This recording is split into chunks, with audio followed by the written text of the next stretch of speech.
Possession. If you go on the internet, the first definition you'll find is the state of having, owning, or controlling something. It goes on to define it as an item of property, something belonging to one. The third definition, the state of possessing an illegal drug. And lastly, the last definition is the state of being controlled by a demon or spirit. Today we're going to talk about the last definition of the word, spirit possession. What comes to mind for most of us is a scene filled with primordial terror, of a person screaming with an inhuman voice, of terrible evil contained in a fragile human body. Join us as we take a dive into the phenomenon of spirit possession. There is a medicine story that tells of Crow's fascination with her own shadow. She kept looking at it, pecking at it until her shadow woke up and became alive. Then Crow's shadow ate her. Crow is dead Crow now. Join us as we attempt to look through the wandering crow's eye to find the gateway to the supernatural, to seek to know the unknowable mysteries of creation. Welcome to the Wandering Crow Podcast.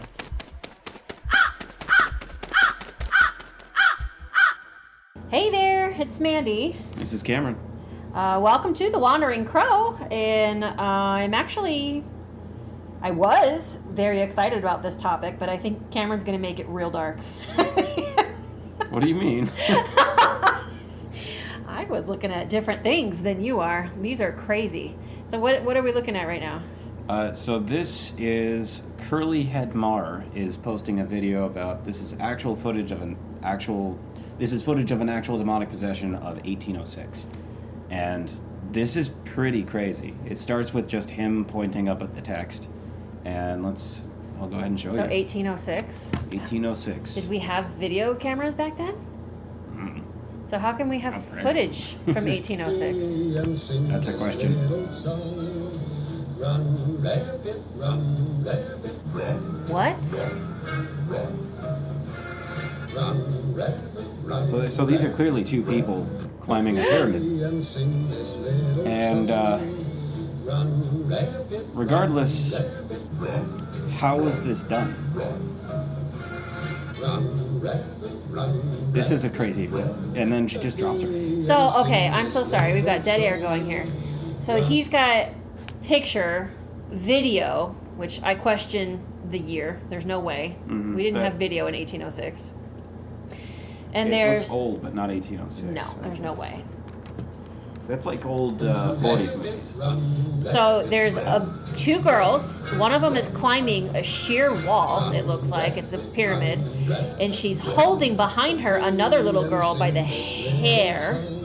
And it looks like the little girl who's being held by her hair is struggling. And you can kind of see like She's her just legs whipping her twisting. around. And yeah, it's like crazy how... Effortless. So even if it's not 1806, which I don't believe it's 1806, this is nuts. This looks like that old... this looks like 1930s, 40s. Yeah, the girl That's is what it's reaching for called. her, and then she just drops the girl. So you know that the girl being held by the hair is real, at least to some degree, because she's holding onto her hair, trying to keep it from hurting, and then she reaches for the girl who's holding her, and the girl who's holding her just... It's like an execution. She holds her straight out as if she were a piece of paper. Yeah. Like she weighs nothing. That's nuts. This is a nuts video. I love this kid, by the way. Curly Head Mar has the craziest clips of stuff. I don't know where he gets all of these things. I love that kid. I just wanted to open with that because that's crazy. Dude, that's nuts. Well, all right. By the way, I realized we said we were going to do an episode on Maman Brigitte. However, all of the research is done. Every time I started looking up a little bit more, getting ready for the video, TMJ acted up, my internet died, and now we're just recording in person on a different topic. I think Cameron got a little spooked. He's not having it. You know, it did happen after we handled that thing, too, so maybe... After you handled that thing, the TMJ did? Yeah. Oh man, Couple days they're after. nuts. By that thing, he means the haunted Jack in the Box that Meg talked about Which now you see it. in a previous episode. Spirit possession. I mean, we all know in pop culture, I think most of us, you'd have to be living under a rock to not have some concept of spirit possession and what that looks like. I mean, almost like every scary movie is some version of spirit possession or evil presence, that kind of thing. And I think in popular culture, spirit possession is only bad. It's only bad. But at least In most, so Christian culture, it's always bad. it's always bad in Christian culture. Always. 100% of the time. Well, actually it's not. I have an example of how it's actually considered okay in Christian culture. Yep, you're gonna like it. But also in animistic cultures, spirit possession is an important rite. It's an important tool to use in negotiating with the spirits and getting answers to things, and in healings too. Spirit possession actually can be very beneficial to people, but in popular culture we have no concept of that, and I think it partly is because of the strong Christian social background that we have. Not just Christian either. I mean, Talat comes from a Muslim country. It's the same thing in the Muslim world. Spirit possession is bad. Well, when they talk about it, yes, because they're always saying, let the body of Christ come into you. They're talking about possession in a way, Yeah. but they don't see it as possession when it comes to that. Yeah. It's like they define it differently. Well, we'll talk about that. So, so I kind of wanted to lay that there as kind of a backdrop, because I consider that spirit possession, as with all things, comes in a variety of shades of gray, I guess I should say. You know, there's ways in which I consider spirit possession can be a good thing, and there's ways in which it's a very, very, very bad thing, and it's not something that you want to have happen ever when it's particularly bad. But Cameron, I think you had a disclaimer that you wanted to say. Let's talk about that before we forget and get too far. So some of these videos I've been looking into, they make sure to point out, and I think it's actually a very great idea to reinforce this, even in Christian communities, places that make money off of exorcisms and whatnot, they say that spiritual possession and demonic possession, what have you, are not mutually exclusive from mental illness. You can have both. You can just be mentally ill. That is, more often than not, this guy says, they have both. So if you do have mental illness, get help. Maybe that's your problem. It doesn't always just come down to spirits. I myself had some chemical imbalances, and now I have medication. Oh, I didn't know that. I believe that the human emotional capacity is extraordinarily powerful. And I believe that when you are not in balance somehow, either because you're depressed or because you're grieving or because there's been a lot of bad things happening in your life and you're stressed right the hell out and you can't see the end of the tunnel, and maybe you're feeling despair, frustration. Even I think when I think about people who spiritually bypass, you know, those ones who everything is beautiful all the time, it's all rainbow and sunshine, and they have a really unrealistic view of the world. Yes. About if anything bad in your life is happening, it's just because you're not manifesting the right way, right? So even I think people who do spiritual bypassing in their own way, because they're forcing it so hard, they're not in balance, they're not accepting. I think that it makes people susceptible to spirit possession. I think it makes people susceptible to our modern definition these days. We might call it an attachment, not quite a possession, but something is there and it's feeding off of your state. And I think that that's just a degree of possession, spirit attachment. And you know, the end goal is you got to get rid of the entity, whatever it is that's attached or is possessing. But then you have to close the door that was open to them in the first place. And that's what I think it is. I think, we can say the word mental health. People who have mental health issues, I don't know what it is about that makes me feel like that's a little bit, you're saying if you're schizophrenic. Like, to me, when people say that, it's got kind of a negative connotation. I just think when you are in a very emotionally fragile state, regardless of the emotion, I think that if you can't find your balance and your equilibrium, that opens the door and it makes you susceptible to these. So I absolutely agree. I think it's just like with my feelings about spirit causes of illness still has a physical manifestation. There's still a physical component to it. You can't just ignore that. So you need to do spiritual things and physical medical things to help deal with the whole issue and not just one expression of the issue. Yeah, for mine it was depression, and that's still mental health. Yeah. So if you need help, get help.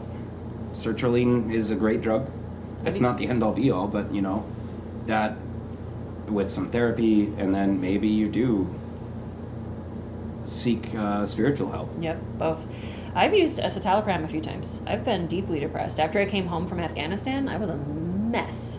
Mm-hmm. I entered a very deep depression. And then recently, after things at home were going on, I was pretty depressed for a while. So I feel like, I don't know what it is. I guess I'm a little bit sensitive because I feel like people look down on people who have quote unquote mental health issues.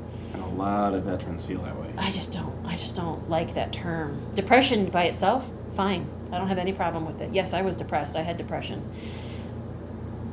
I did not have mental health issues. I don't know. I don't know why. That bothers me. I don't know. But whatever. Moving on.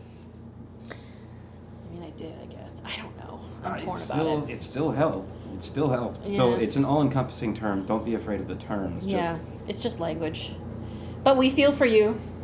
You're not alone, no matter what, no matter how you may be feeling, and no matter how the voices in your head may be speaking to you. I know that. You're okay, and you do have the ability to get through it. Things can be different. It's different for me. How about you? Yeah. You feeling better?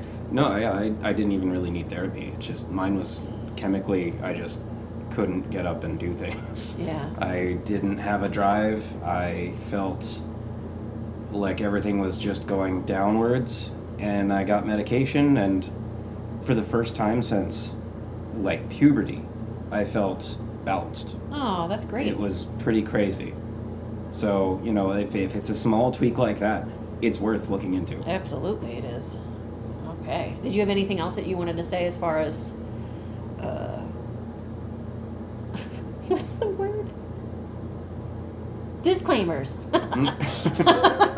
That's the word. Let's just impress that this is not a way for you to avoid seeking therapy or anything that is like quote unquote professional. We absolutely encourage spiritual, but don't avoid it just because you think that this is what's going on and this is the only problem. Find professionals of the spiritual and the mental and have them figure it out. Don't be your own judge. And I think I do have a disclaimer as well. I agree 100%. I think it's a really important point. My disclaimer, I'm going to be talking about some of what I consider to be the good examples of spirit possession. That's not an invitation for anybody out there to attempt to open themselves to spirit possession of the quote-unquote good kind. God told me to kill my kids. It requires years and years and years of training with people who have a lifetime of experience and discernment, and it requires years and years and years of practice and working with specific spirits to build that trust level. You can't just let anybody in. Spirits are just like people. There's good ones and bad ones, and you can't know who they are until you've really worked with them for a very long time, and even then it's questionable. So I am not at all telling you or giving you permission to try to do spirit possession on your own. If that's something that you're interested in, shamanic style work, then you need to find a practitioner who can train you. I am deeply, deeply clear on that. I have no ambiguity about that at all. Anyway, moving on. Encyclopedia Britannica says that possession in the religious and folk traditions is a condition characterized by unusual behavior and a personality change that is interpreted as evidence that the person is under the direct control of an external supernatural power. Symptoms of spirit possession include violent, unusual movements, shrieking, groaning, and uttering disconnected or strange speech. Occasionally, a normally pious member of a religious body becomes incapable of prayer, utters blasphemies, or exhibits terror or hatred of sacred persons or objects. Christianity and some other religions allow for the possibility that some of these states have an evil transcendental cause. Most scientific studies treat them as a psychological manifestation to be dealt with medically or in terms of social psychology. Some conditions historically termed demonic possession have come to be treated as epilepsy, hysteria, somnambulism, schizophrenia, or other organic or psychological forms of illness. So, that's just the overall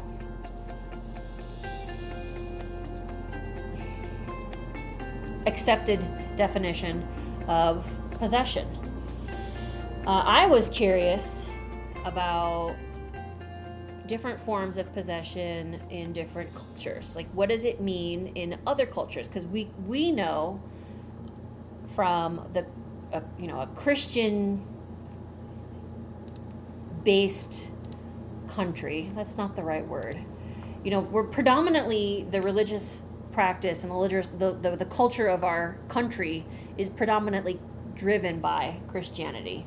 Just whether I agree with it or not. It's in the Constitution. That's what shapes our context, our social context of all things, right? The Freemasons largely are just a Christian organization, even if they do take aspects of Kabbalah.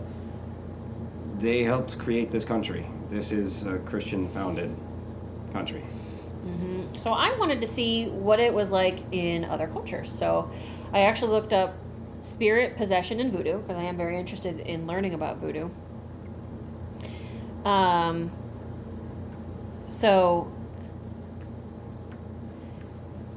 in voodoo, it was actually a really cool, and I have the somewhere, I don't know where it went, but I do have the link for this. It was a true or false question, and the statement is, all voodooists are possessed. And the answer is false. No, they are not all possessed. Whether during ceremonies or everyday activities, the possession of an individual by a Loa, and did we remember the Loa? Everybody? It's quiz time. A Loa is one of the voodooing gods or high spirits, right? Baron Samedi is a Loa. Those are like the demigods. Yeah. Anyway, possession of an individual by a Loa occurs only at specific moments. Voodooists are not in a constant state of possession.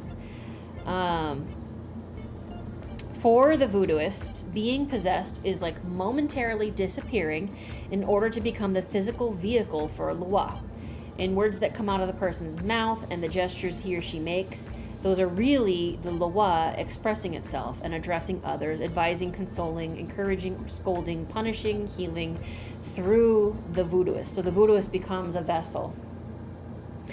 There's nothing extraordinary to a voodooin about possession. It can occur at any moment and can last for a few minutes, hours, days, or even longer. Sometimes it's impossible to say whether or not individuals are possessed, since they can continue to go about their activities in a normal fashion. In voodoo, the more I'm learning about it, the more it reminds me of shamanic practice. It's the same.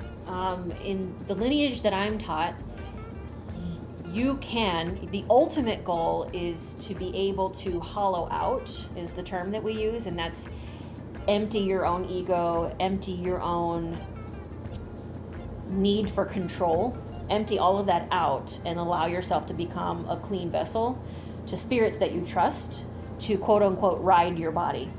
So the spirit is allowed possession of your body for a time to ride you, physically ride inside of your body, the meat suit, to do whatever work needs to be done. So specifically for healing, most specifically in the tradition that I've been taught.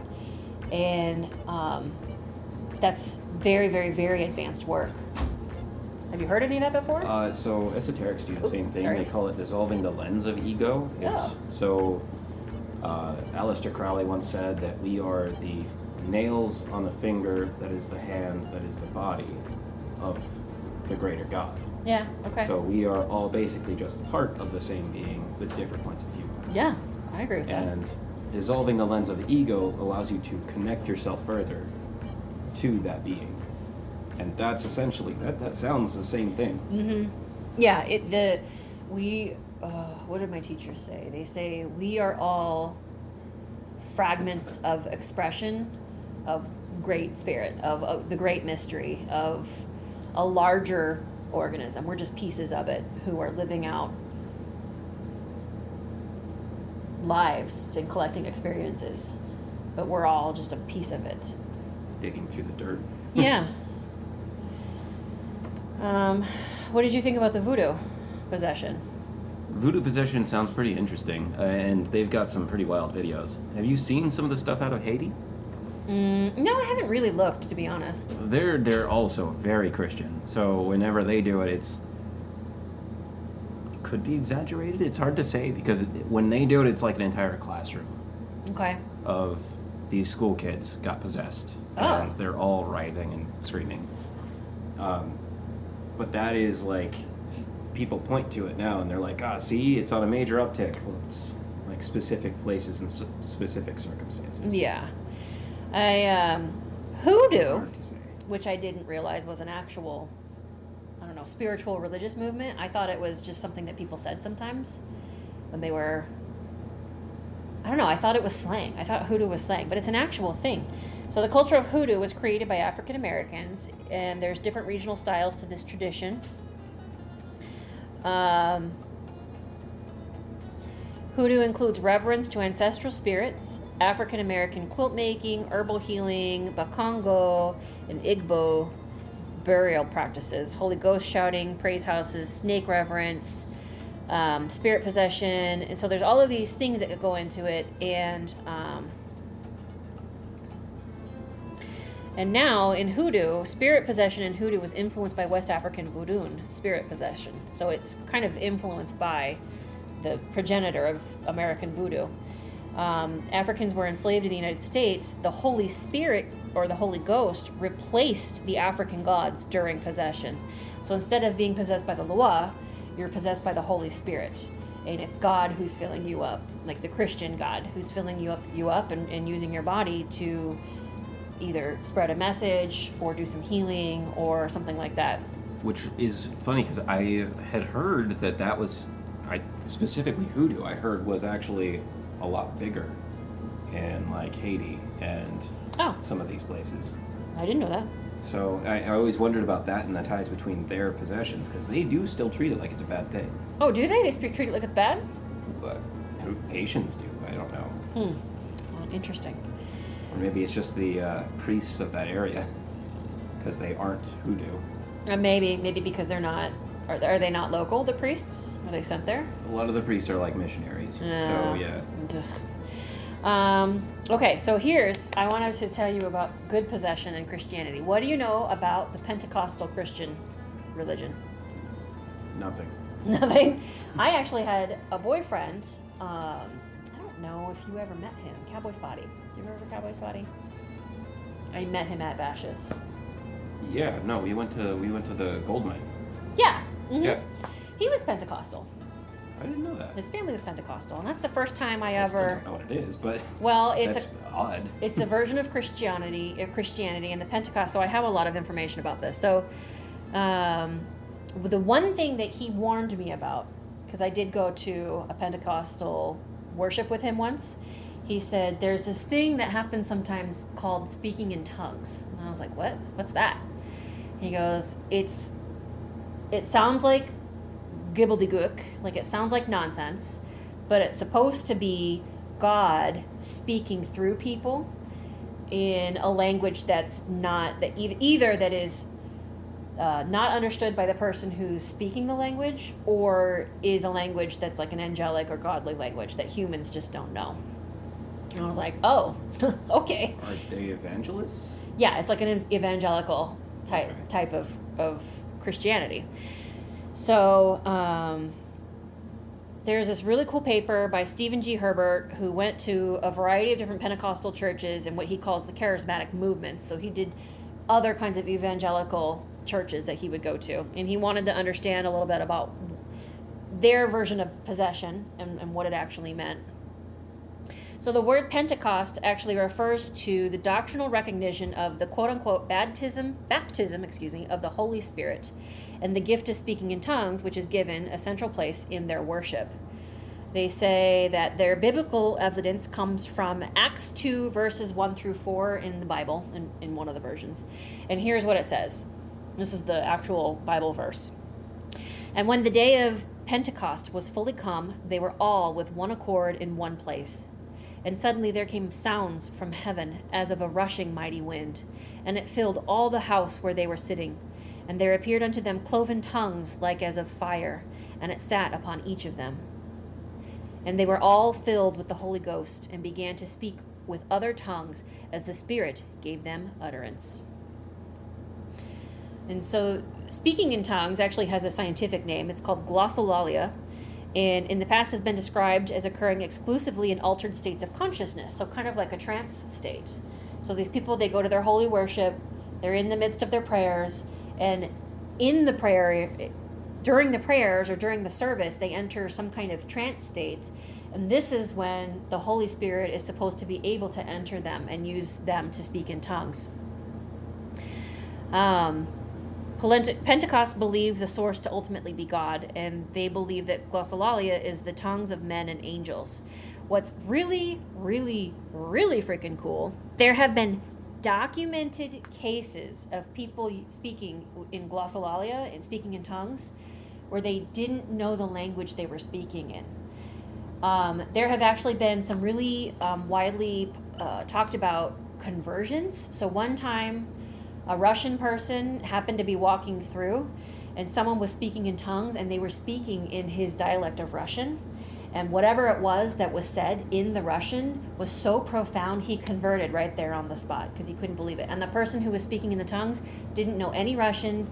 They were from an area where there was no Russian. They had no ability, there was no explanation. Did that Russian ever say what was Yeah, told to they him? talked about it, and in fact, some of these, I'm trying to see. I'm really sad that I didn't keep all of that. But there were a couple of examples. Another one was a person from China who heard someone speaking in Chinese, and it was a message so profound that they realized they felt like God was speaking directly to them, so they converted. And they have been documented, like these cases of sometimes people speaking in tongues where it turns out to be an actual human language that the person speaking has no knowledge of. And it's fluent. It's not just like a random collection of words that maybe this person heard in passing, but it's like a fluent, conversant form of the language. It's crazy. It's insane. I think it's the coolest thing. But obviously,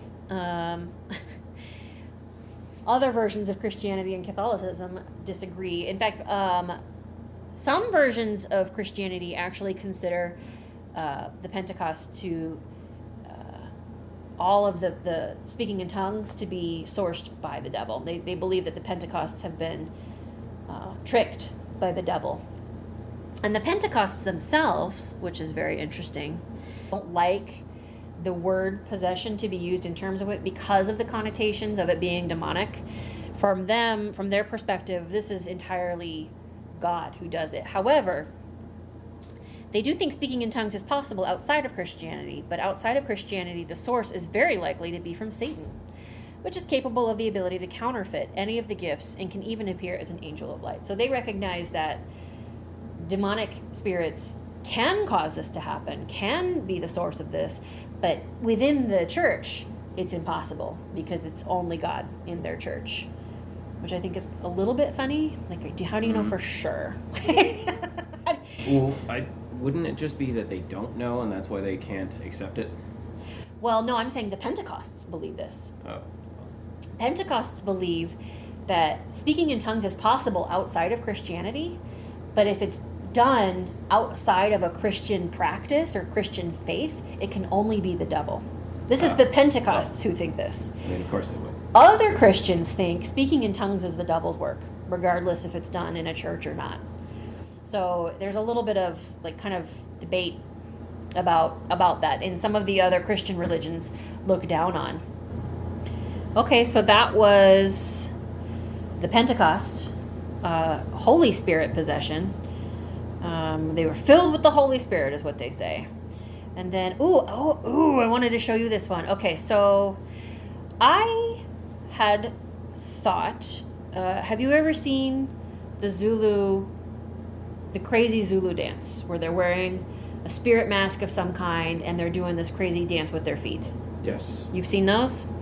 I was under the impression that was a very, very old form of dance, and I had read somewhere that was the person who's wearing the mask and who's doing the dance is actually possessed by one of the spirits of the tribe, either an ancestor or a guiding spirit or a protective spirit, or it depends on the situation and what they're dancing for.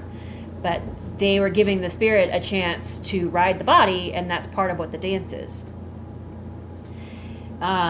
I did some more reading on it, and it seems like, at least from what I could find, I couldn't find any indigenous articles about it. I found a lot of touristy type articles about it. These are dances for like social occasions, for weddings, and they're intended to bring good luck. But I have a feeling that there's probably a spirit component to that. But if you look at it, let's pull it up. Do you want to pull up Zulu spirit dance? Yeah, that one. That one? That one. That is some wild colors. It's beautiful, and that's customary. It usually involves really, really bold colors. And like the top half of the body stays perfectly still. Oh, that's only a piece of it. But they're not supposed to repeat any moves at all. So there's like hundreds of different distinct movements that they make in the dances. It takes years and years of training to be able to do these. And I was under the impression that this was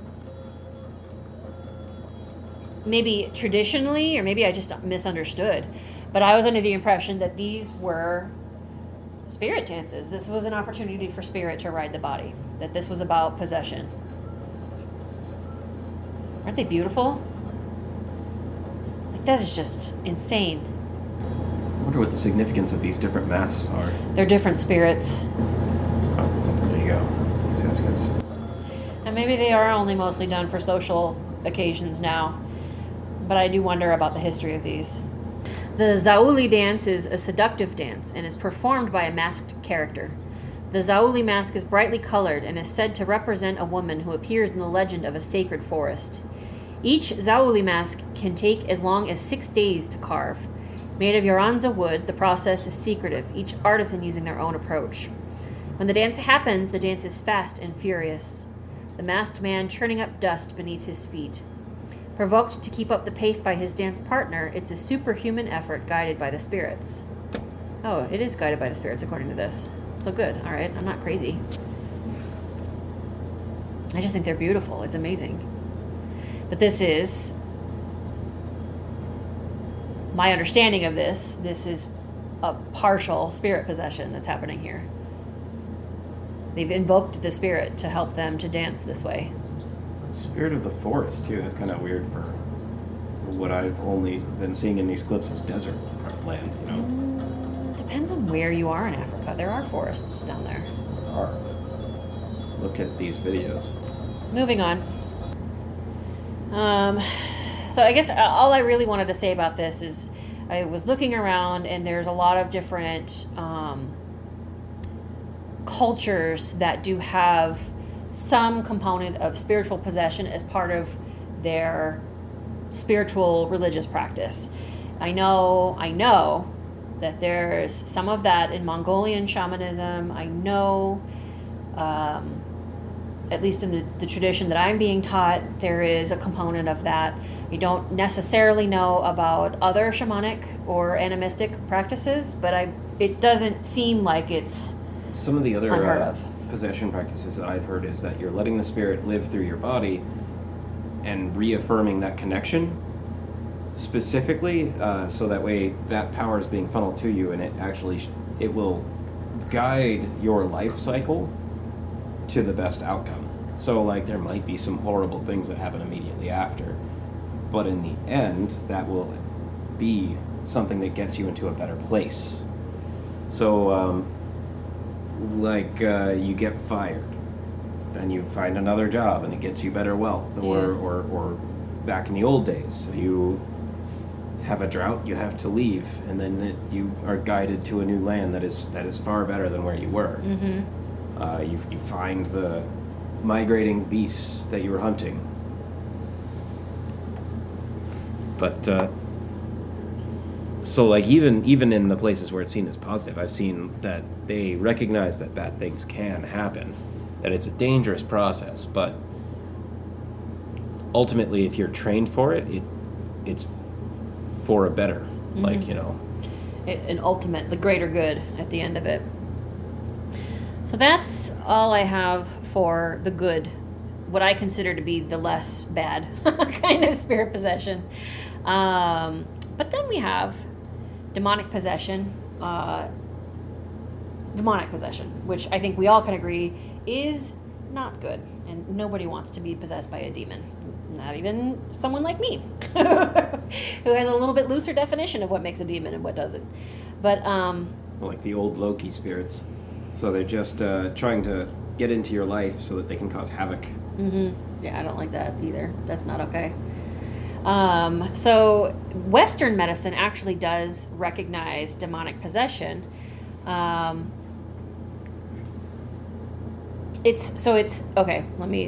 Spirit possession of any kind, including demonic, is not a psychiatric or medical diagnosis recognized by the DSM-5, and that's the big book of diagnoses that they use for mental health in the medical world. In clinical psychiatry, trance and possession disorders are defined as, quote, unquote, states involving a temporary loss of the sense of personal identity and full awareness of the surroundings. These are generally classified as a type of dissociative disorder. So people people alleged to be possessed by spirits sometimes exhibit symptoms similar to those associated with mental illnesses such as psychosis, catatonia, mania, Tourette syndrome, epilepsy, schizophrenia, or dissociative identity disorder, including involuntary, uncensored behavior and an extra-human, extra-social aspect to the individual's actions. So I think what they mean by that extra-human, extra-social, meaning incredible acts of strength. I think extra social is knowing things that they shouldn't know about other people. I think that's what they may be alluding to there. So the BeliefHole, my favorite podcast of all time. I'm sorry, I love it even more than my own podcast. They did an extraordinary breakdown of what they are calling the case of Billy Milligan. He was called the campus rapist. You probably haven't heard of this, I'm going to guess. So this gentleman, as a child, endured terrible psychological, physical, and sexual abuse from his father. Terrible. From a very, very early age until teenage years. At some point, he tried to kill himself as a teenager by jumping off of a roof. And that's when it's generally agreed his other personalities came out of him.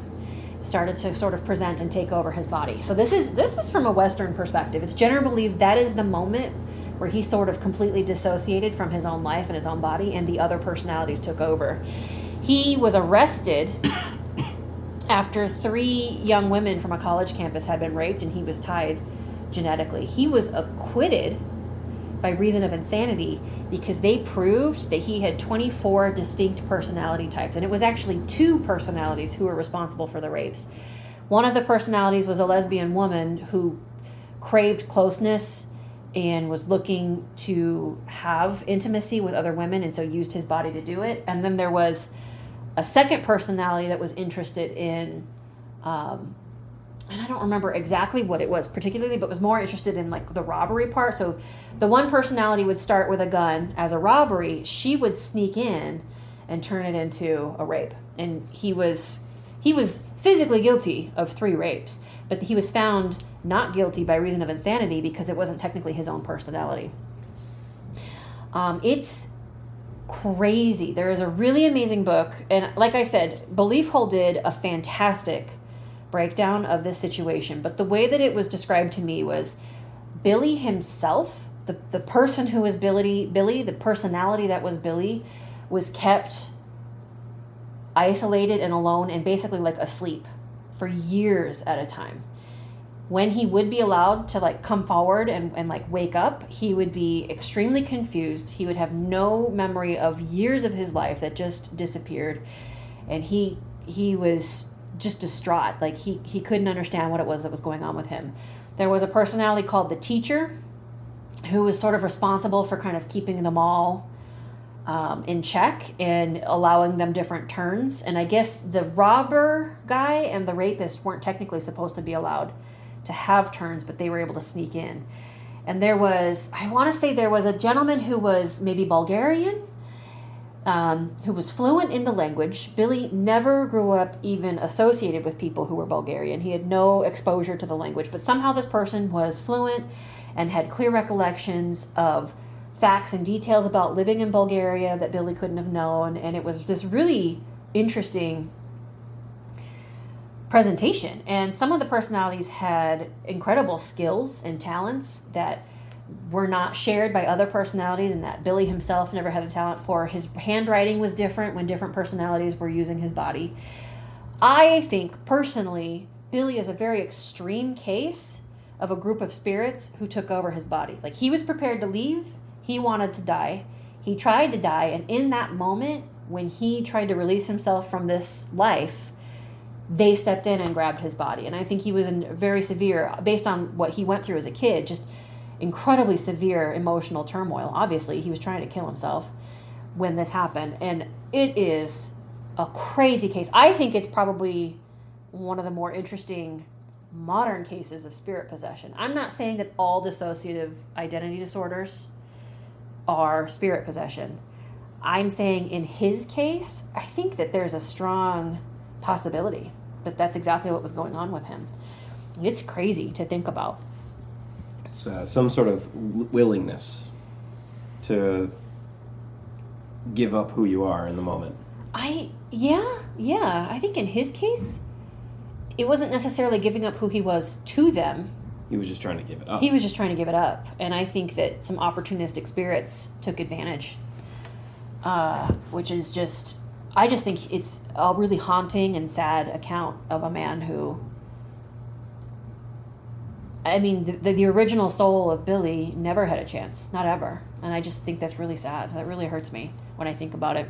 And it's kind of, so that does kind of bring me back to the Ouija board thing, because that would be like extending an olive branch almost to try to commune with these spirits, and that would be a way for them to try to speak through you as opposed to the Ouija board, because you do hear about that all the time. And then some of those stories involve like poltergeists suddenly appearing. Yeah, all of a sudden a house that was clean has crazy poltergeist activity. Yeah.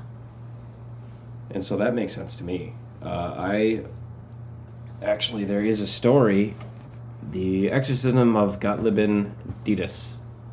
So this is a story of a girl that this was. Why does she have a book that says Satan in the back like it's a Bible? What is that? What? Does she? Look at the background. That book says Satan on it. Oh, it's a demonology book. Oh, okay. Oh, that's a very famous picture, though. That's a cool. And that turned out to be a guardian spirit, not actually like Satan. Located on the outskirts of the town, the building which housed their apartment was weather-worn and depressing.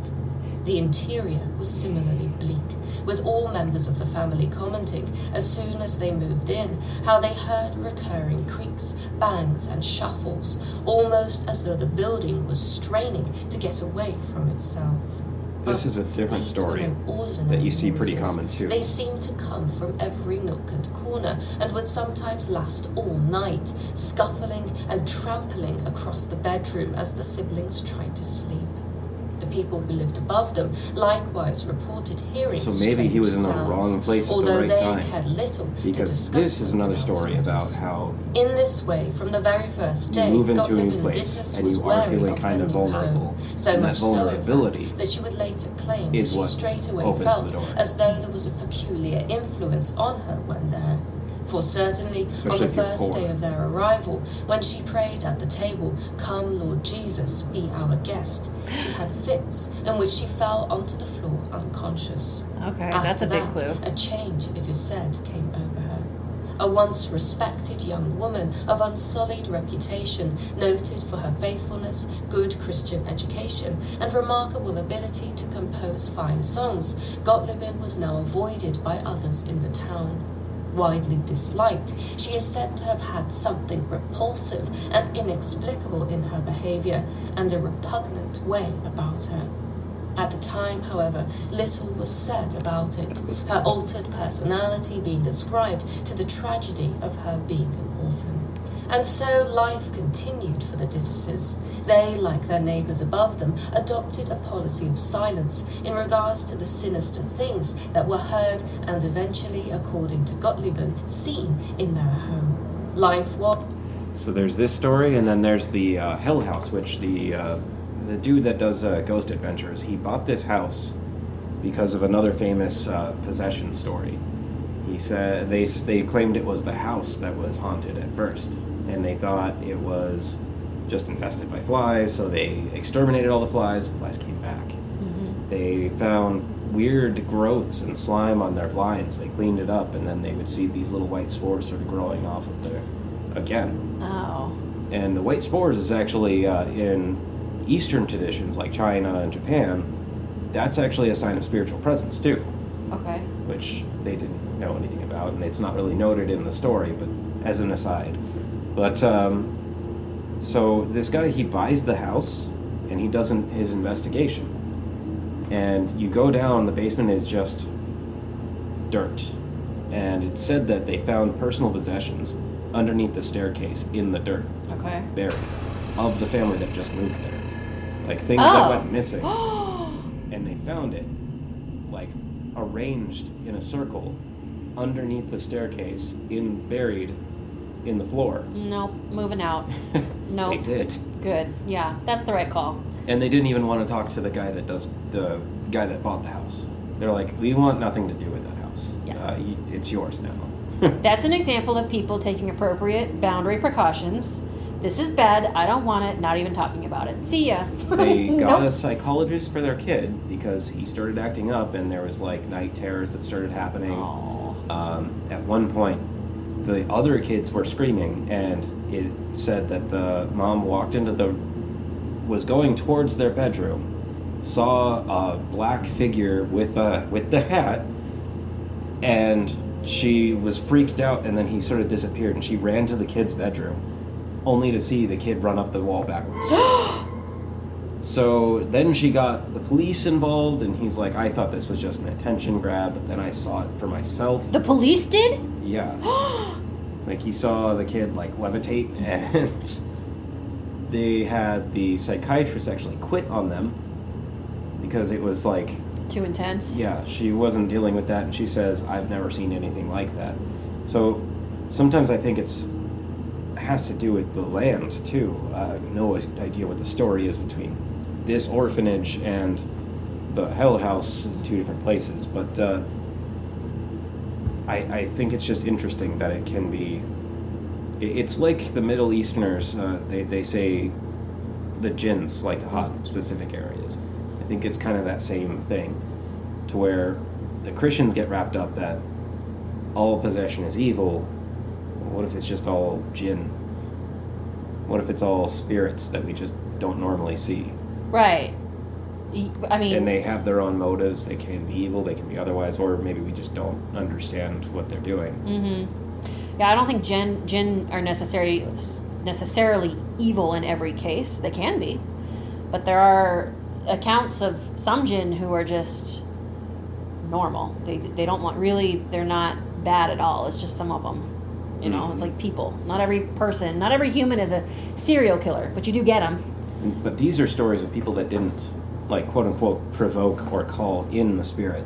Right. Well, tell me about They this. were just, so this one. So you're talking about Hell House, but what the video that you showed, what She is... is a destitute orphan, and she just moved into this house, which is dirty and, like, they're poor, and so she goes from being this pious young girl to something nobody can stand to be near. Mm-hmm. And she's got, well, you heard, she's got a repugnant nature to her. Something is just off. Yeah.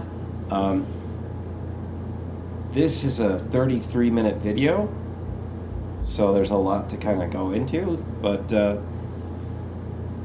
we'll put that link with our clip, I think. I think so, absolutely. So this is a channel called The Paranormal Scholar. It looks I would actually like to finish this video. Not now, but I will watch this whole thing eventually. Paranormal Scholar. So we'll get that link in there. I did want to talk about... So according to the Catholic Church, and I have these a little bit out of order. This whole thing's kind of out of order. We're talking about demonic possession as a form to link yourself to the higher spirit. And then there's also the jinn, and then there's demonic possessions. Mm-hmm. We're all over the place. This is not a great episode. Okay, so according to the Catholic Church, there's 6 types of possession. So there is the possession in which Satan or demons take full possession of a person's body without their consent. I argue there is actually some level. There has to be some level of consent, conscious or otherwise. Yes. Most often subconscious. They don't mean to do it, but it happens. Like this girl, I don't think she wanted to be here. I think she was giving up in some way. In some way. She was depressed. She was upset. She was vulnerable. The story you were saying, he definitely was giving up. Yeah. He made that clear. Mm-hmm. He was done. Billy Milligan, poor guy. And the Hell House, they're poor. They live in a terrible neighborhood, and they just go to this place that's scary. He's probably got an opening there. Yeah. So, the satanic or demonic possession usually comes as a result of a person's actions that lead to an increased susceptibility to Satan's influence. And I think from the Catholic Church, those actions would be sinful actions. So if you live a sinful life, that puts you at an increased risk.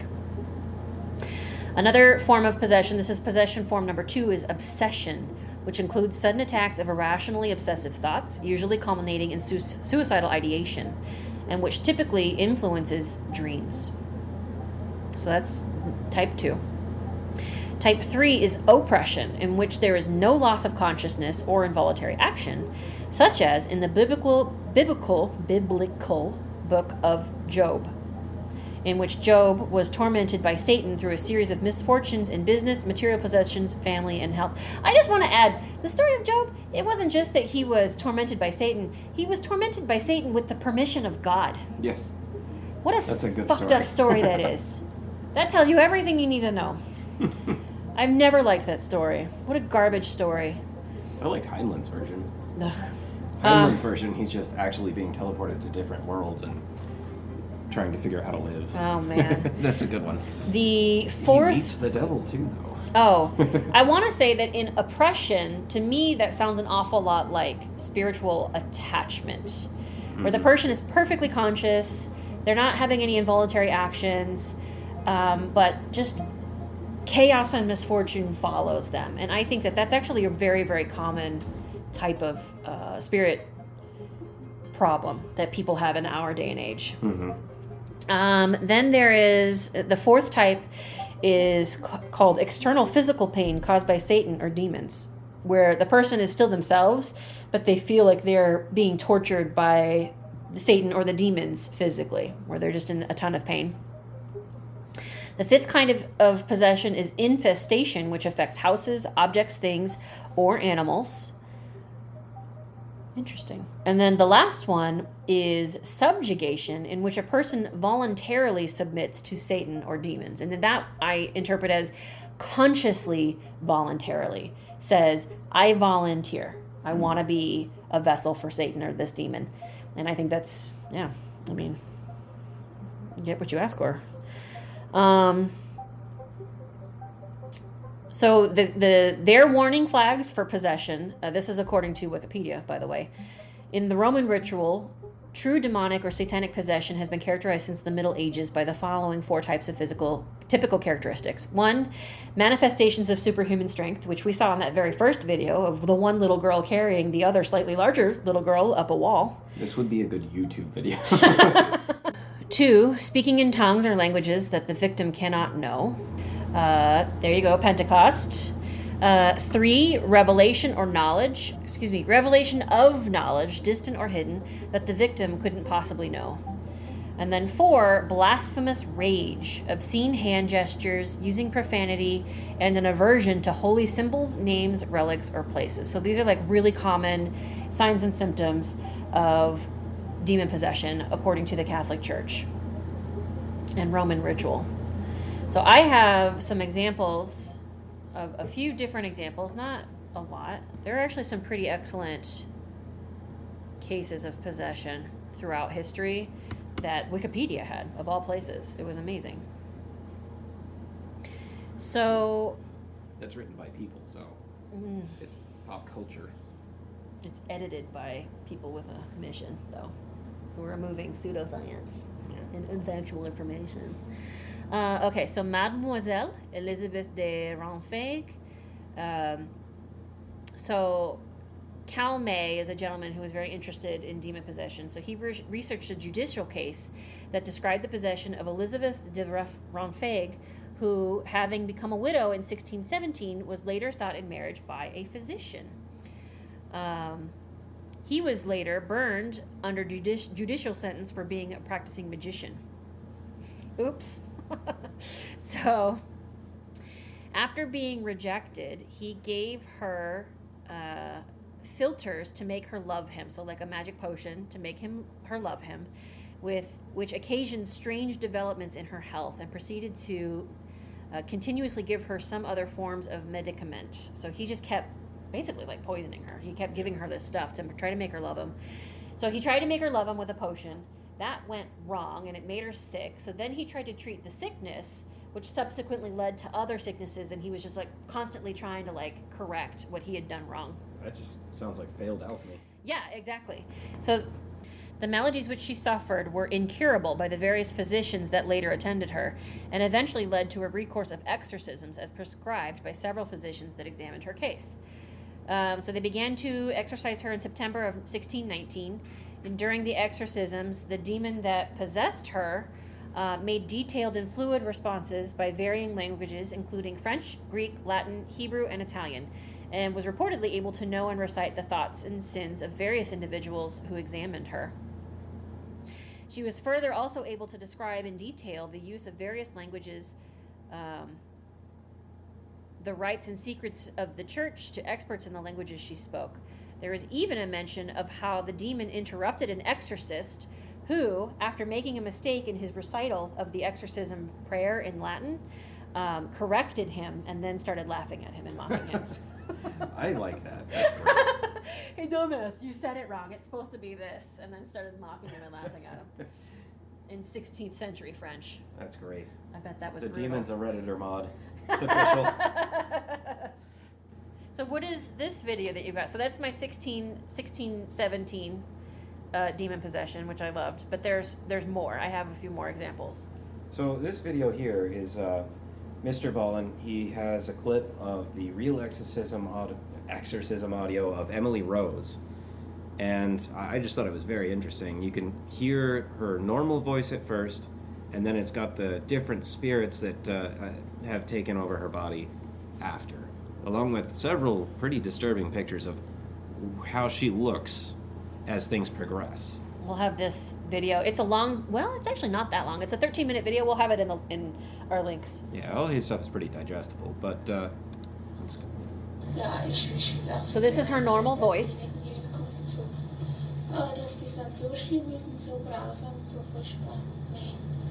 And she is German, so This is supposed to be Hitler.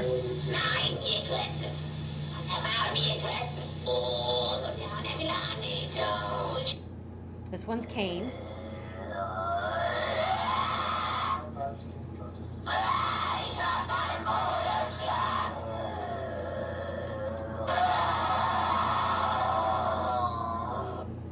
Nero.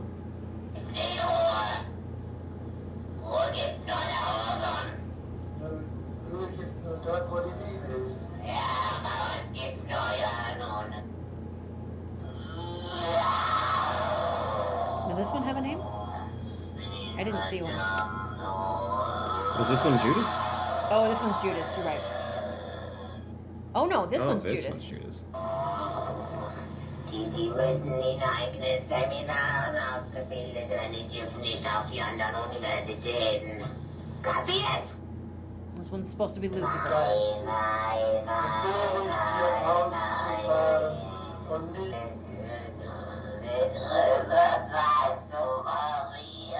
That's amazing. And again, we're going to link Mr. Ballin. That is freaking amazing. What an amazing collection. Like, I don't even know where he found that. That's awesome. What I find really interesting about it is, so have you heard the real recordings of hell from Russia? What's that?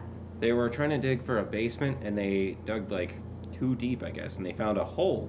And they weren't sure where the hole went, so they sent the microphone down just to see, because they were hearing something kind of weird. And once they got to a certain point, they started hearing strange screams of torment and pain. Ooh. And it sounded like her. Oh. Yuck.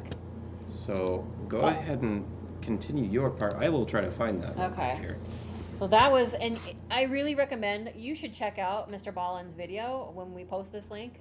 The photos that accompany the voices, like, she was a beautiful young woman, and just, you can see the progression of how her health is affected and how terrible she looks. One of the pictures, I swear, you can see the demon in her face. Like, it's crazy. That's really a little bit terrifying. Okay, so then we have, I have a series of possession stories. So then we've got one, the Dorothy Talbier trial. This is 1638. This is an early American example of execution of an insane woman for murder. This is at a time when the insane were treated no differently from ordinary criminals. Talbier was hanged in 1639 for killing her 3-year-old daughter. She claimed that God told her to do so. Although Puritan Governor John Winthrop of the Massachusetts Bay Colony considered Talbier to be possessed by Satan, the penalty for murder was necessarily death. You know, the circumstances, so she was actually a respectable member of the church in Salem in Massachusetts Bay Colony, and she became increasingly melancholic, so depressed, with fits of violence. He ascribed the woman's despondency to delusions or trouble of mind stemming from falling at difference with her husband through melancholy or spiritual delusions, so that she sometimes attempted to kill him and her children and herself by refusing meat, saying it was revealed to her through revelations he believes were from Satan. He described how church members did try to intervene. However, she didn't listen to the admonishments. She was eventually cast out of the church. She had failed to appear before a quarterly court as ordered in April of 1637 for assaulting her husband, and she was ordered to be bound and chained to a post until her behavior changed, because that's going to fix it. Let's just tie her up to a post until she decides to change her mind. In July of 1637, she was publicly whipped for infractions against her husband, although she seemed to improve for a while. Talbier again fell into a state of despair. In November of 1638, she killed her daughter. The daughter's name was Difficulty, by breaking her neck. Talbier freely confessed later to this act and was charged with murder. At her trial, she was uncooperative, refusing to speak until Governor Winthrop threatened to pile stones on her chest, at which point she did plead guilty. She refused to repent at her trial or before her execution. She remained uncooperative. She actively fought her execution. She removed the cloth covering on her head and put it under the noose to lessen the pain, and, even as she was swinging from the noose, she attempted to grab a ladder to save herself. This one is considered a very famous case of demon possession. I actually feel like this is very reminiscent of postpartum depression and postpartum psychosis. You do hear about this kind of thing, though, a lot. So, like, in Coolidge, there was a story. I was trying to find it. I couldn't. In Coolidge, there was a story I was told by other EMS people that responded to the case. It happened in, like, the 90s, the 80s. And she killed 3 of her kids and her husband. And then she drove 2 or 3 rebar into her chest and Jesus. was alive when they were trying to take her to the hospital. And she drove rebar into her chest? How did she do that? they found her with rebar in her chest. What? And they said it was one of the worst scenes that they'd ever seen of the kids. Oh no. And they had to try to save easy. this woman's life. After witnessing what she'd done to her kids. Mm-hmm. God. So you do hear about that. It's hard to say if it's one or the other or both. I mean, it could be both. But, I mean, there's lots of cases of women doing these things and getting so terribly chemically imbalanced following pregnancy that they are just out of their mind and do the craziest things. I mean, there's lots of examples of that. And I guess, yeah, it could be demonic possession. It could be. I'm more inclined to say let's start with psychiatric treatment. Let's get them some medication so that they don't feel so whatever they're feeling. I'm sure it's a lot of things that they're feeling.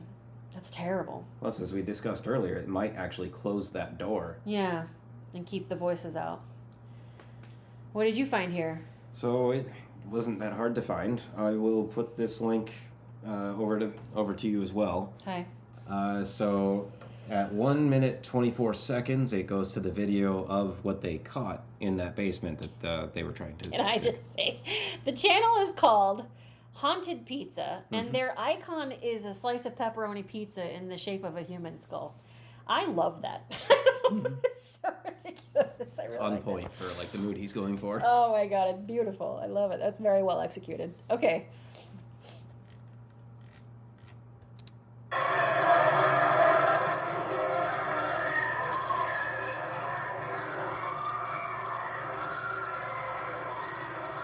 And this is a hole. Inaccessible. All they could do was just drop a mic down in there. Wow. So you told me the backstory. So tell. I don't know if we got it recorded. So will you say it again? What was the backstory to this? So this is in Russia. They were digging a basement for a deli or something like that. It was not like a religious building, and they found a hole that just sort of opened up while they were digging, like a kind of sinkhole type of thing. Okay.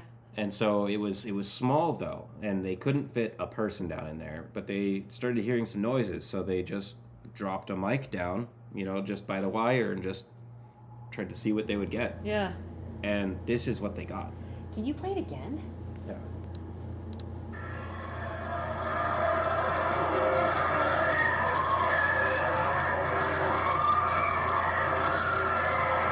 Like, those are very clearly people. And a lot of that's very clearly screaming. Like I could make an argument. Maybe they're just picking up sounds from an underground subway station and lots of people talking and chit-chatting. But there's clearly screams. Mm-hmm.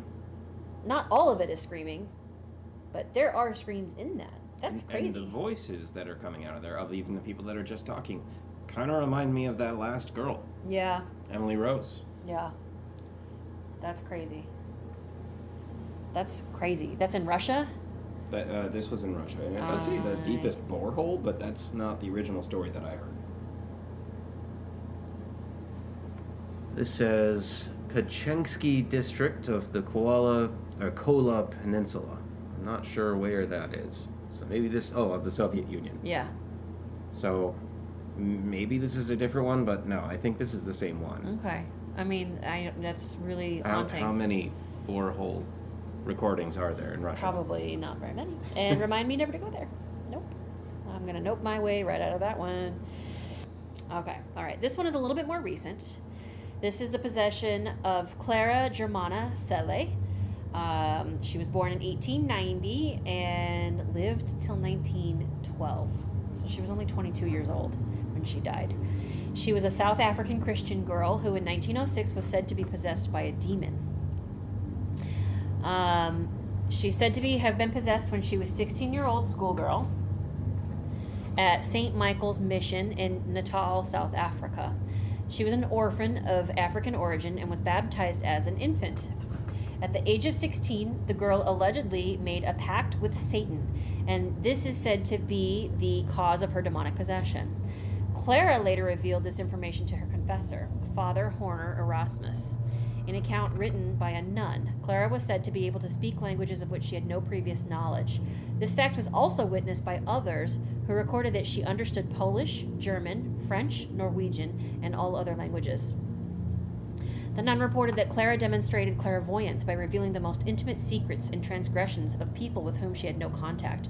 Moreover, Clara could not bear the presence of blessed objects.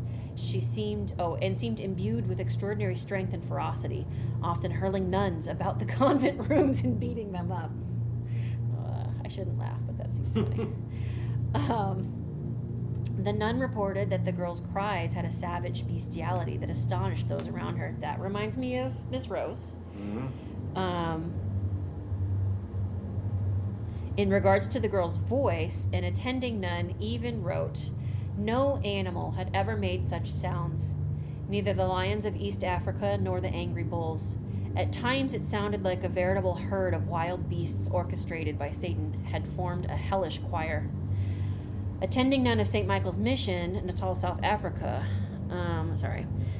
The girl, according to some, was said to have levitated 5 feet in the air, sometimes vertically and sometimes horizontally. When sprinkled with holy water, the girl is reported to have come out of this state of her satanic possession. So the holy water apparently worked, at least for a little while. Well, I mean, even if I don't believe in the faith, it's still spiritual energy. Mm-hmm. I mean, it's about the intention, and it's about the purity of the person who's blessing the water. I think it's still a potent tool. And they talk about her exorcism and what happened, and eventually they were able to force the demon out, and the girl was healed. So for 6 years, she lived a demonic possession-free life. She apparently felt ashamed for her behavior, asking for forgiveness while seeking humble pursuits. She died in 1912 from heart failure at the age of 22. Wow. That's nuts. 22 years old. She must have really gone through something that took a toll on her body. It makes me feel like, you know, the possession was probably true. I have another one that's really good that was pretty recent. It was in 2005. Did you have something you wanted to talk about first, or do you want to hear about this one? Oh, no, I just thought that was funny. Satan needs to examine his security system if a drill can penetrate into hell. That's a good Top comment. That's a good one. He really does, though. That's a little shady.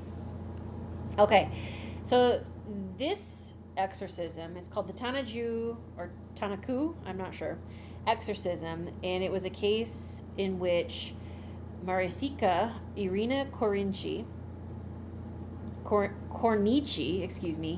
an alleged mentally ill nun at the Romanian Orthodox Church Monastery of Tanaju, Vaslui County, Romania, was ruled to be killed during an exorcism in 2005 led by Father Daniel Petre Corogonu,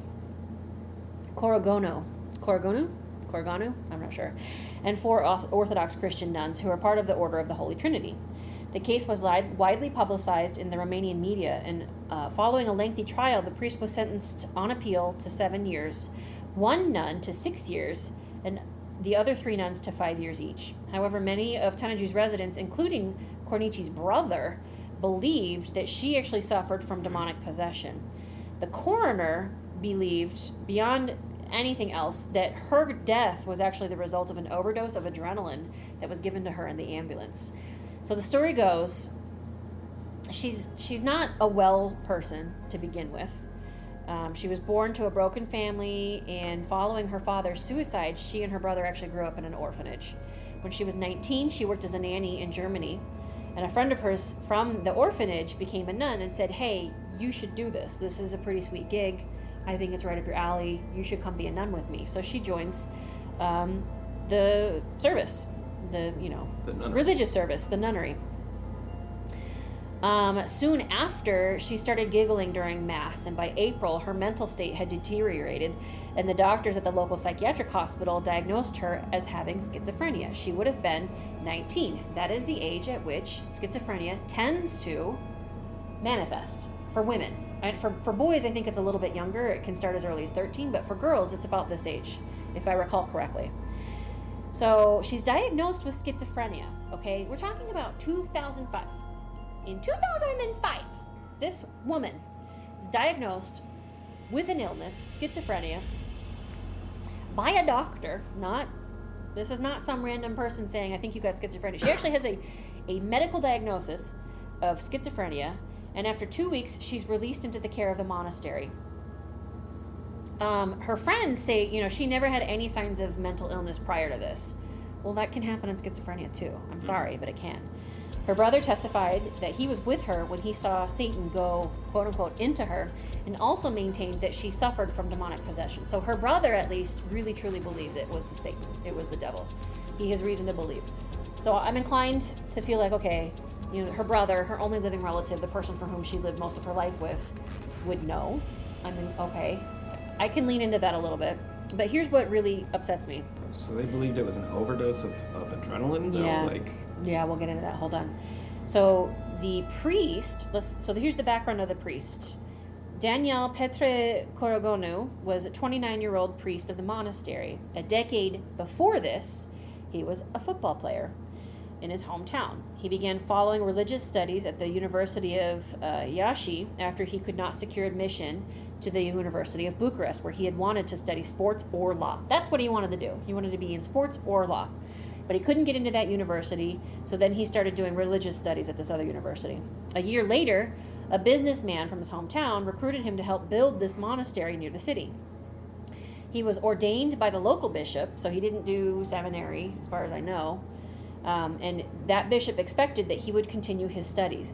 Nevertheless, he gave up his university education in order to devote himself to running the monastery. So he never finished his monastic training. He was ordained and he was set loose on the world. So this man, in 2003, had some disputes with the diocese. And when the bishop came to read him the canon law, he argued that the rules were 19th century innovations made by Freemasonry. So,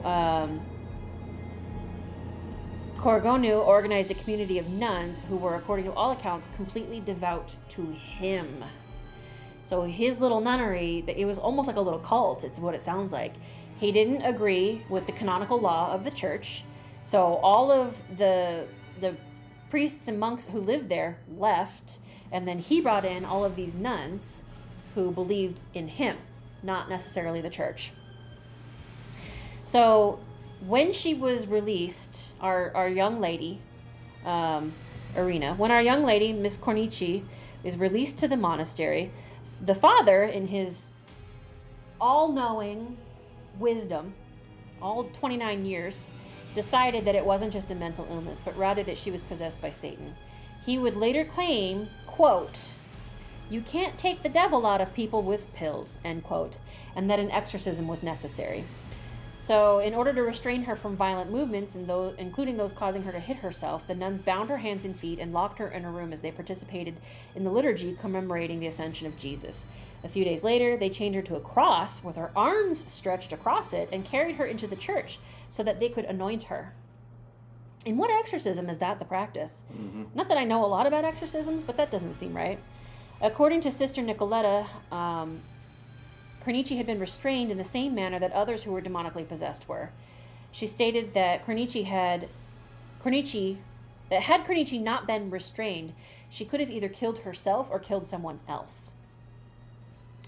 And this particular sister says, Irina knew that she was possessed by evil spirits because she was begging for us to tie her up and help her. Her wrists and forehead were then anointed with holy oil, and she was kept in the church for 3 days. They put a towel in her mouth to stop her from cursing and prayed to cast out the devil as they wet her lips with holy water. She was then moved to her room and untied. She was, according to the father, cured. She was later given bread and tea and fainted after eating. The nuns couldn't wake her, and feeling that her pulse was weak, they called an ambulance. While in the ambulance, she was administered 6 doses of adrenaline. This is 2005, mind you. What country? Romania. Oh. Did they even check her pulse? I mean... Would it have called for it? I don't understand. And they didn't just give her 1 dose. They gave her 6. Mm-hmm. By the time she reached the hospital, she was dead. I don't know. That was my job, rigging them up and making sure we had right readings. Yeah. Which was around the same time, by the way. Well, no, it was a bit after. A few years. So this is crazy. So the coroner says, I was part of the team who handled the exhumation of her body. It was concluded that she died of an overdose of adrenaline. He goes, don't ask me. I don't know why the judges didn't take that into account. But ultimately, they decided that she died because, and this is, the father says, my biggest mistake was that I called the ambulance when I saw that she wasn't moving. He goes, I think she died because the medics who came to the ambulance tried to resuscitate her by giving her too much adrenaline. Had I not called the ambulance, she would probably be well now. But the judge, the police were notified at the hospital who noticed the marks left on her wrists and ankles by the chains that she was restrained with. The 2005 autopsy claimed that she had died of dehydration, exhaustion, and lack of oxygen, which is crazy. I get the dehydration, I get the exhaustion, I don't understand the lack of oxygen unless someone was physically holding, a cloth over her face, or they were like waterboarding her with the holy water. What if that's what they took out of the a wet cloth in the mouth to keep her from swearing? Yeah, maybe that was it, and that she just wasn't getting enough air. But it's still, terrible. I can't, in this day and age... If the coroner agrees with the father on this one, I'm inclined to agree with the coroner. Yeah. So this was in 2005 that this happened. And it just blows my... This is an instance in which our disclaimer is very important. It's never just spiritual. You cannot discount the medical side of it. Maybe she had both going on.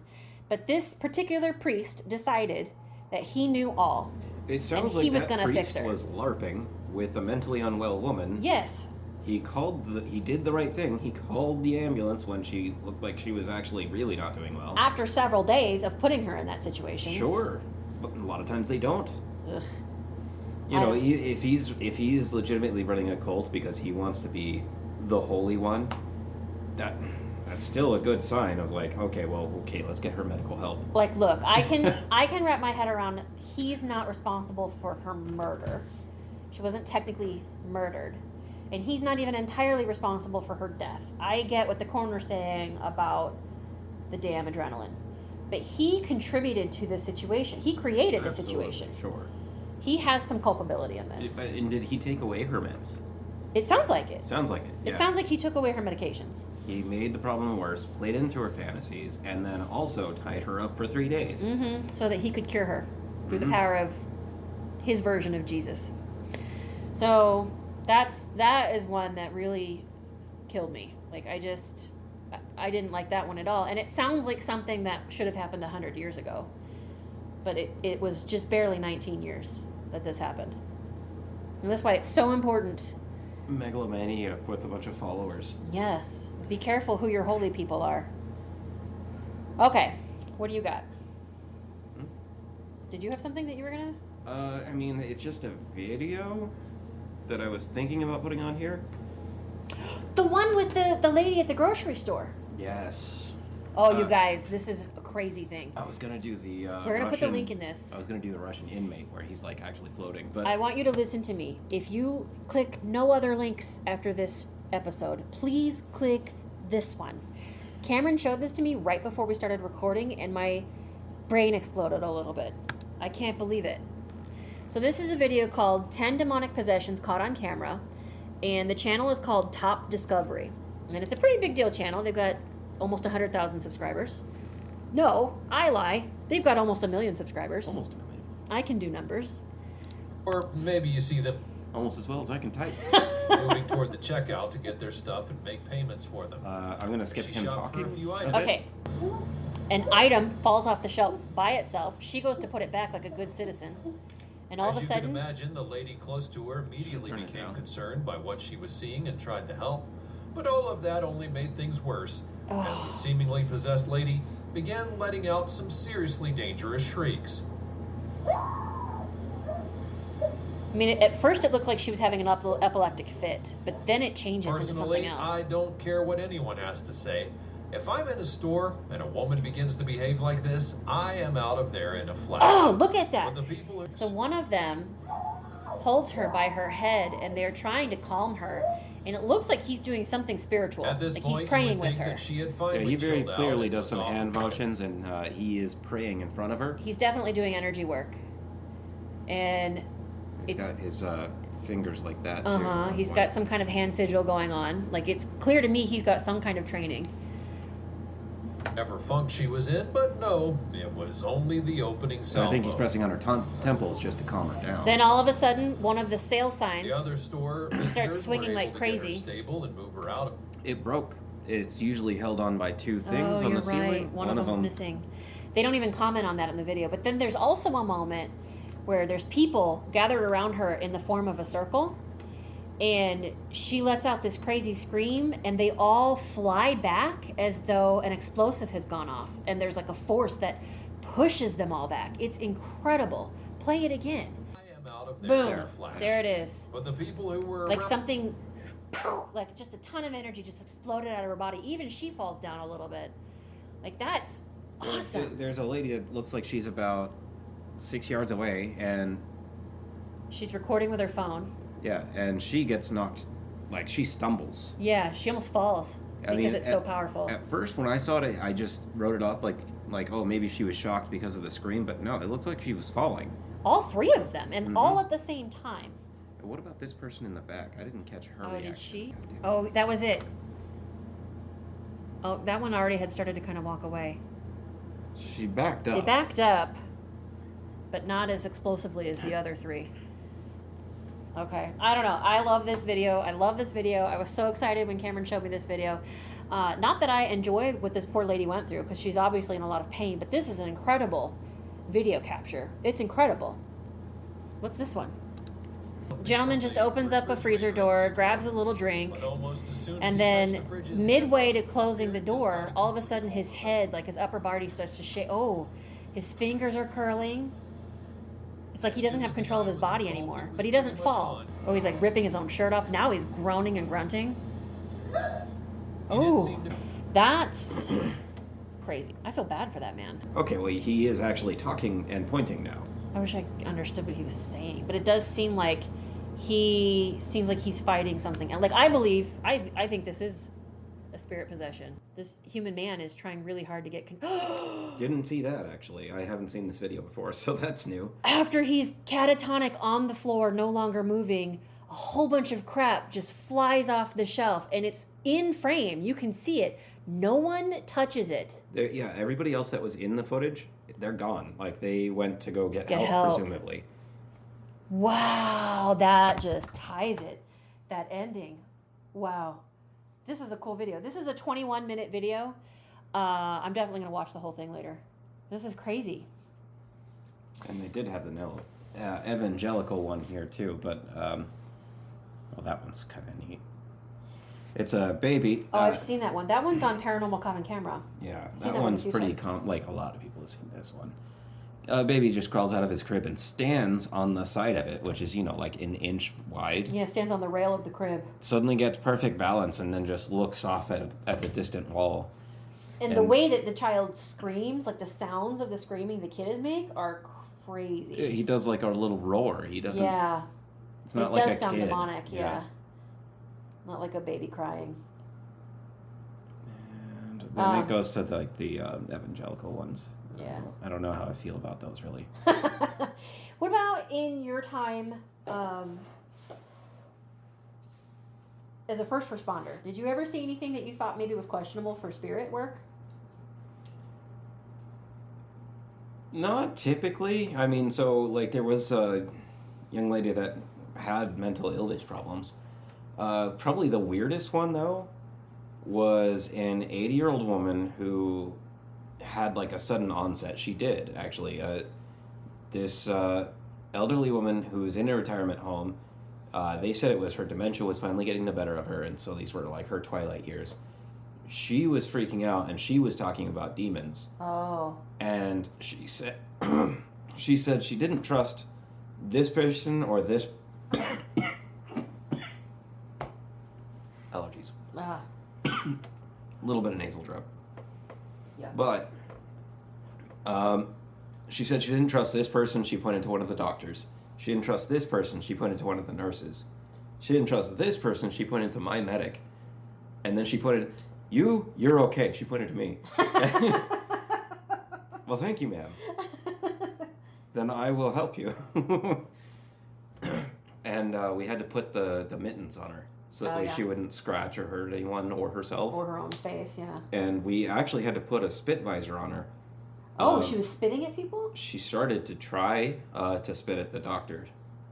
Yuck. And she had some of those, like in these videos, she had some of those bestial roars. She had some of the violent. It took 3 grown men to restrain this frail old woman. Yeah.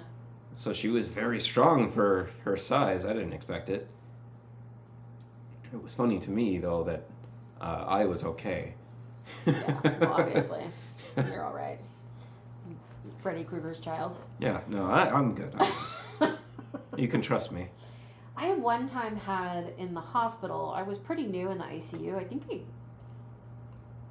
it was daytime, or maybe it wasn't. I think it may have been right at change of shift.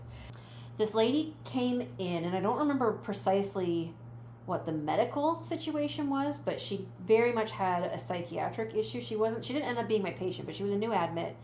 And in the ICU where I worked, when you get a new admit, everybody shows up, if it's your patient or not, to help get them tucked in, so you can get them in place and get them the treatment that they need right away. And for nurses who it's not their patient, that's not a big deal. It takes like 20 minutes when everybody shows up. You get them settled, and then you move on, and you go back to your patients. So I remember she was in bed, and she was being restrained by like 4 burly security guards, and because she was like bouncing out of her body, like her chest was heaving up off the bed. She was trying to get out. She was combative. She was fighting with people, and she was in terror. I wouldn't say that she was physically possessed. Like, I felt like she was the only person in her body, but she absolutely believed, whether true or not true, she believed that the devil was right behind the door, on the other side of the door, and she could see him. No one else could see him, and he was coming for her, and he was going to get her, and she was terrified. Her fear was real.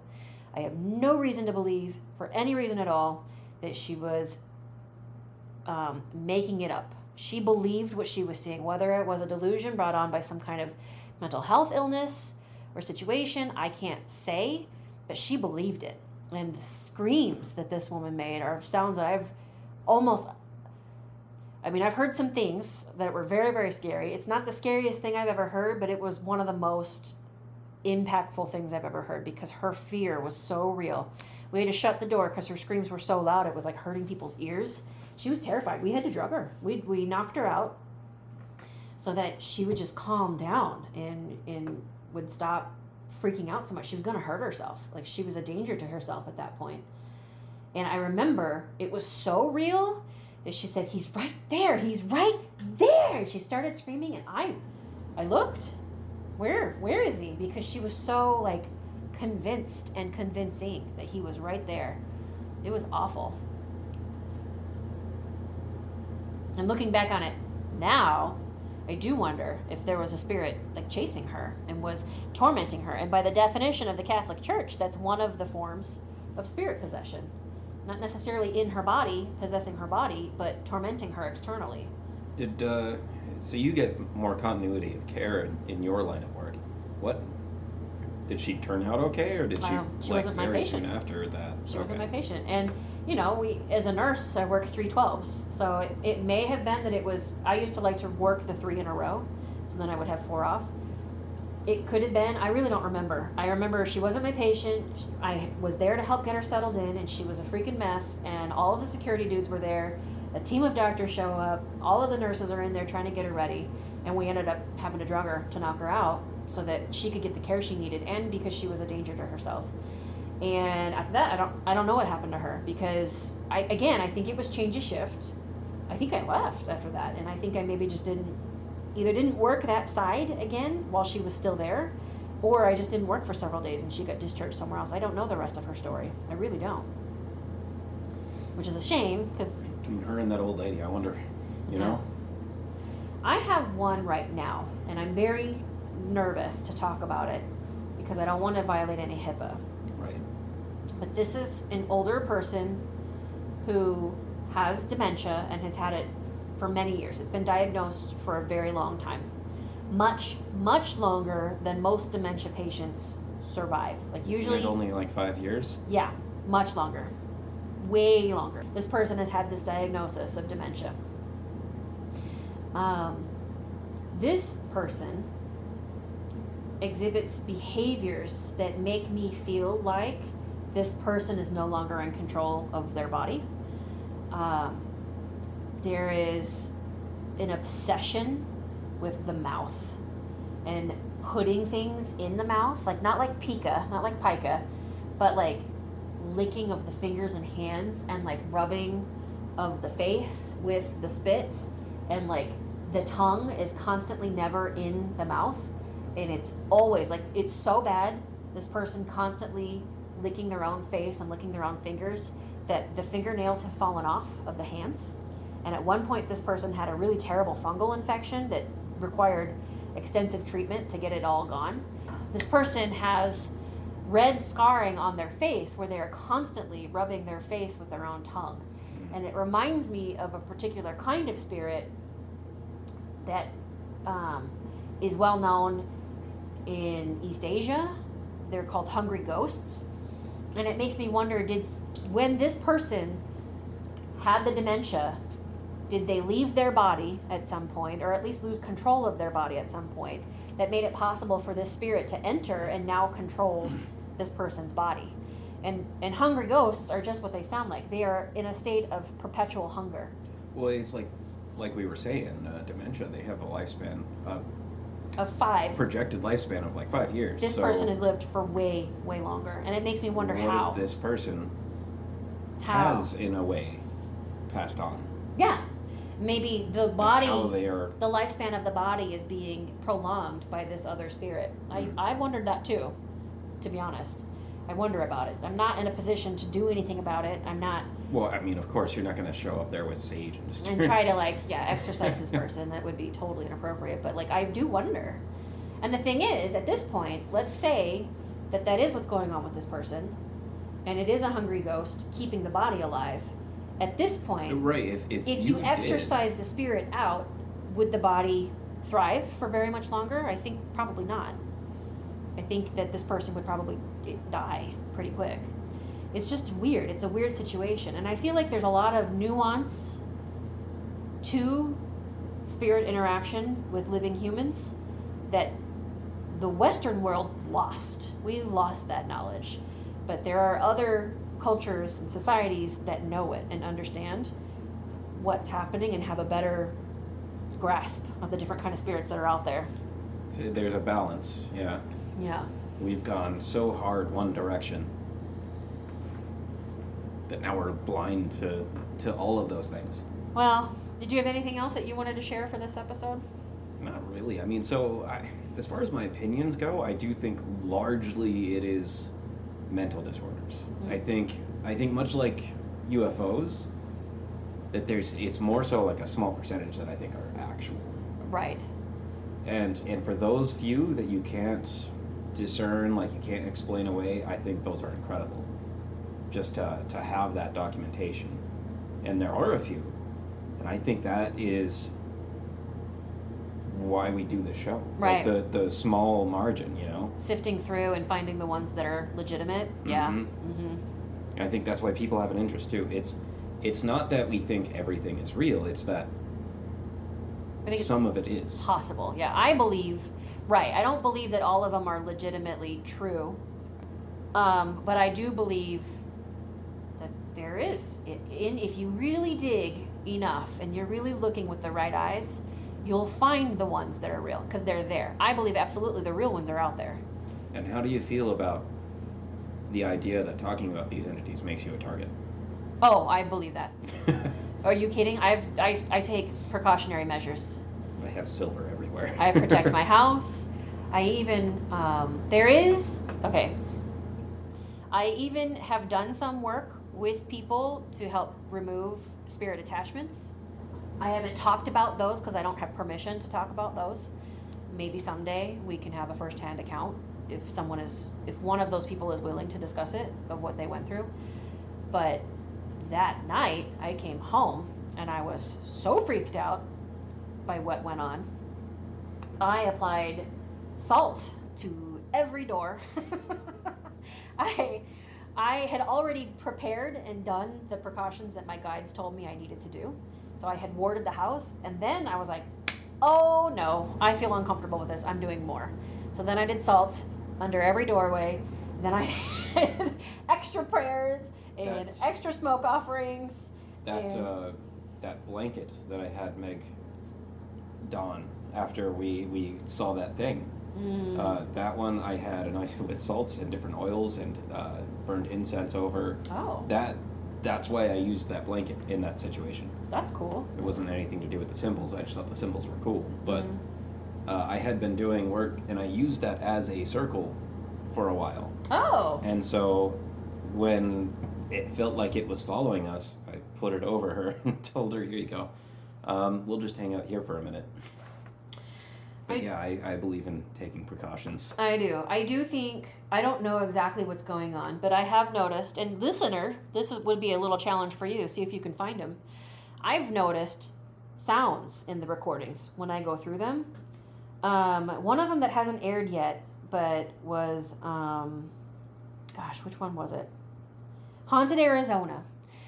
In Haunted Arizona, that episode, there is one moment where I'm talking and I'm getting ready to open up the soundbite of the EVP that I did at Sunbar. And as I'm talking, there is a very clear and distinct female sounding sigh, like behind me. And I didn't notice it when we were recording, but as I was going through and doing the editing, I heard it. Because right there, I decided to shorten the clip because the EVP was too long. There was too much empty noise, so I cut that. And so I was playing it over and over again to like put the clip together, to like piece it together so it made sense and there wasn't a big gap. And that's how I finally heard it. Like, oh God, wait a minute, what's that? Who is that? Who is sighing behind me? And then there have been weird knocks and bangs that I've caught on the recording that show up in some of the published episodes. And then in Haunted Arizona, we're talking, and I, out of the corner of my eye, saw a black thing run down the white wall. And I thought, oh shit, is that a big old not scorpion. I thought it was either a spider, a scorpion, or maybe a big old sewer roach. And so you're talking, and I move kind of away from the microphone, and you can hear me moving from the microphone. And I say something about blah, blah, blah, blah, spider. And I'm moving boxes and stuff, trying to look for it, and there's no spider there. So I do think my protections I need to up my game in the protection situation. But then we've had all of our weird technology issues. I don't know, what kinds of, has anything happened to you lately that's different? My internet went down exactly when we were about to start recording. The Maman Brigitte. I was on Discord. I had the web pages open, and the internet cut out right when you contacted me again. Yeah. So, I mean, that happened. There was the weird audio distortions that happened to our voices, which you think you might have figured out. I think I figured it out, but the timing is weird. Yeah. It doesn't I can't make heads or tails of it. I think it's the fan inside of my laptop, but sometimes it happens when the fan is running, and sometimes it happens hours later, even when the fan has run, and it doesn't do it. So I can't figure it out. And also, listeners, somewhere in here, you're going to probably hear me whisper, he's gone. I'm talking about the cat and her taco. That's in there. That was me. The cat was trying to eat the taco, and we weren't having it. Well, yeah, so we'll get caught up again. I think we believed we were going to be able to record multiple episodes today. I don't think I can. My kids are waiting for me to get home. But we have a really fun episode about the Lilin, and I've already done a ton of research on that. That's going to be really cool. I think that's going to be cool, because I believe that's another local one. What? I think that's one of the fake people, is a phenomena that exists in Arizona. I think that's Lilin. What? Yeah. What fake people? What are you talking about? Yeah, if you research the fake people of Arizona, it's these weird shadow people that exist, and if you come across them, sometimes they look like regular people, but there's something off about them, and they don't speak. And then others say that later on you'll see like glowing eyes in your window, or something follows you home. Well, that's creepy. Don't like that. Yeah, and it happens a lot around the Superstition Mountains. Oh. Well, that's like weird. if you go out hunting, and Sakatone too, but they also have the skinwalker issues. Yeah. But they think that it's different.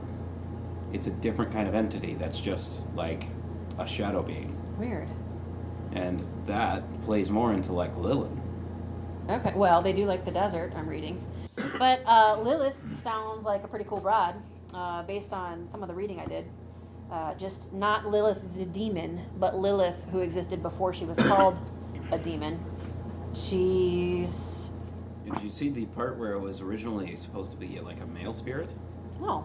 The Lily in Oh, Mesopotamia? right. It had a different name even. Right, but those are the children of Lilith, and they go by Lili, Lilu, and Lilin. No, because the children of Lilith happened after.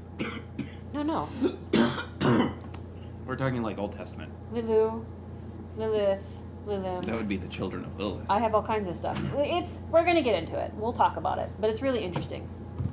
It's very interesting. She is a lady, seems like with many faces, so it'll be cool to talk about.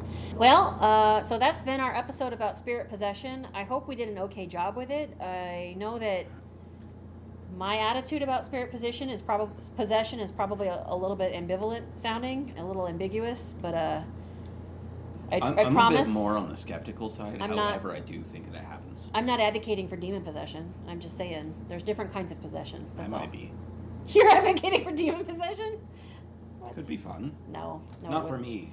You go ahead, and I'll record it, viewer.